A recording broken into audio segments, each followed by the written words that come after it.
you because the work that you do is very important to our community and to our society. As running for sheriff of Multnomah County, it's important that we make some changes because also as a sheriff's office, we're also caretakers for our society too. And so caretakers, we have a great responsibility. And that great responsibility is to step up to the plate. And you guys have done that. Now, as doulas or midwives, the thing that you do that is so important, as Shafia said, is that when that child is born, you bring comfort. But also you train the mother. You train the mother how to nurse that child, how to care for that child, and that's important. Now, from my point of view, or where I work as a caretaker, the issue that we have is a lot of people who end up in our system never receive that type of care, and that's a problem. Some have. Not everyone's perfect. We always know that there's going to be some that you can do whatever you can. All your physical resources, all your monetary resources, counseling, and it's not going to place a dent. But it's unfortunate that there are many that we can change, that we do not take the opportunity to change them. Now, the reason why I am running for sheriff, and it sounds like I'm campaigning.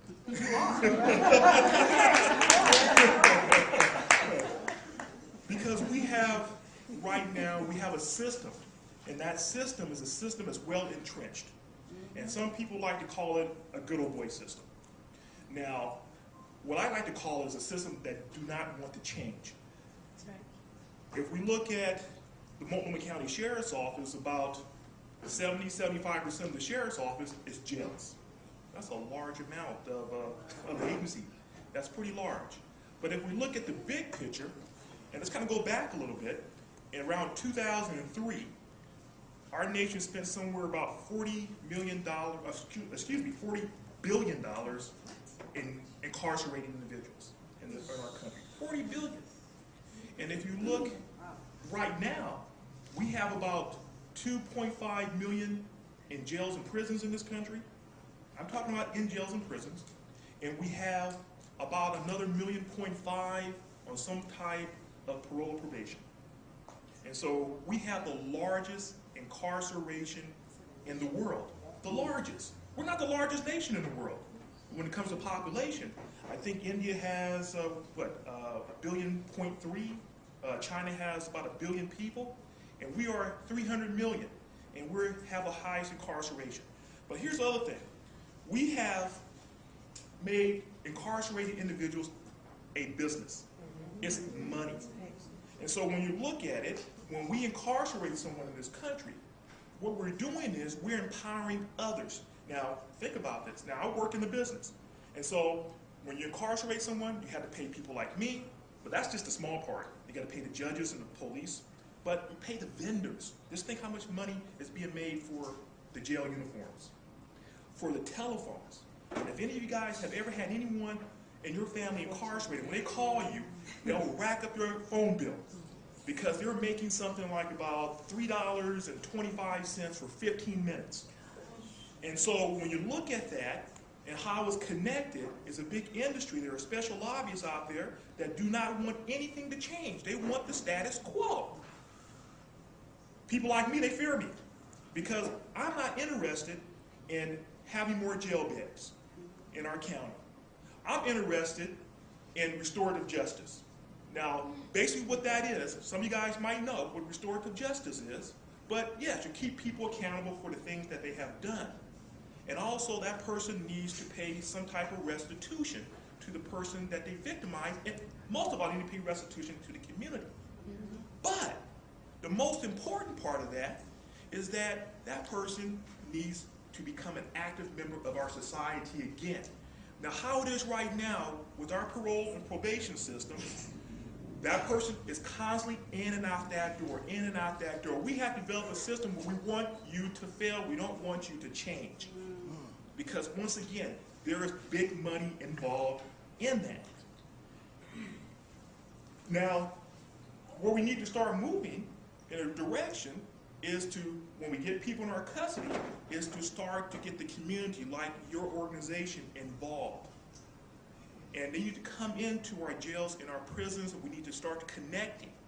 Because there are young women who are the next generation who are coming through. And if we do not intervene, and we do not stop their behavior, then they will come through for the next 20, 30 years. And they'll start making the big businesses rich. They'll start filling my pockets also. Okay? And I like money. But I tell you what, I love my community more than I love money.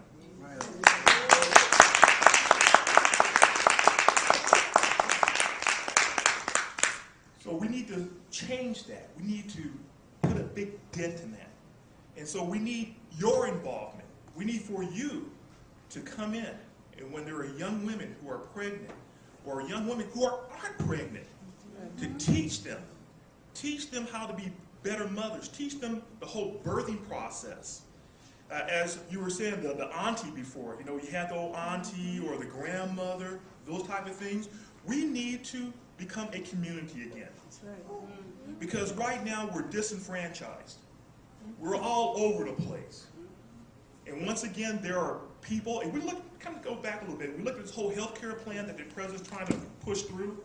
It could have been a lot much better than what it is, but who's put a block to it? Politicians and business.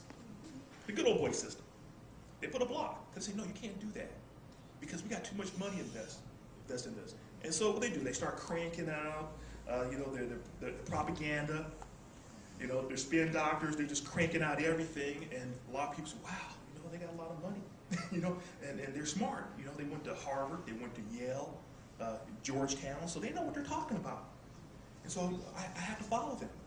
And so a lot of people jump on that bandwagon, but they're being deceived. And so we have to once again, we have to change that.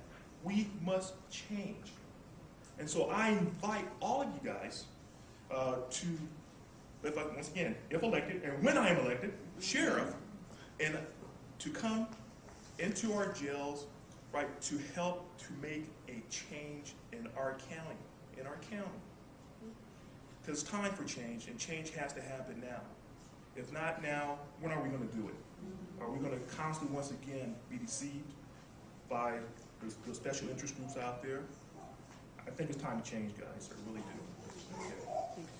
So that's what my campaign is all about, is to make those changes in our society.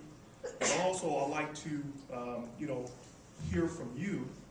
I'm not supposed to be doing the talking, but I'd like to hear from you. What are some of the main things that kind of concern you about how we run our county system? Because I know that not everyone, excuse me, but some, might know someone who's been in the system and are not happy with the system. Because I know where the problems are, and I'm not afraid to talk about them. I'm not. And so, no one has the puppet strings behind me, right, and tell me what to do. Okay? But I want to hear from you. I want to hear from you about this and how we can make changes within our system. So anyway, I'm not the type of person who like to talk a lot. I like to get down to action. I want some action. I want to start doing things here. Okay. So, is there anything from any questions from anyone here? No? No, I said, no, don't do that. I got one. Can I do one? Just one. Just one. Sorry. I totally agree with you. I just wanted to let you know for when you do get elected, you may have heard of the birth attendants in working out of Bolivia. It's doulas who come into the prison system and support incarcerated pregnant women. And so, I'm a sheriff. Okay. I'm going to talk about that. Oh, Okay, yeah. that's great. I didn't mean to step on anyone's toes here. But once again, this is just so important that we start making these changes. And so I'm very sincere about reaching out to our community. But the other thing I have to kind of look at too, and we start talking about our system is made up heavily of those who are not privileged in our society. Multnomah County, and I'm just speaking for the Multnomah County Sheriff's Office, about 40% of those who are incarcerated are minorities. 40%. Okay, I gotta go. I was getting warmed up.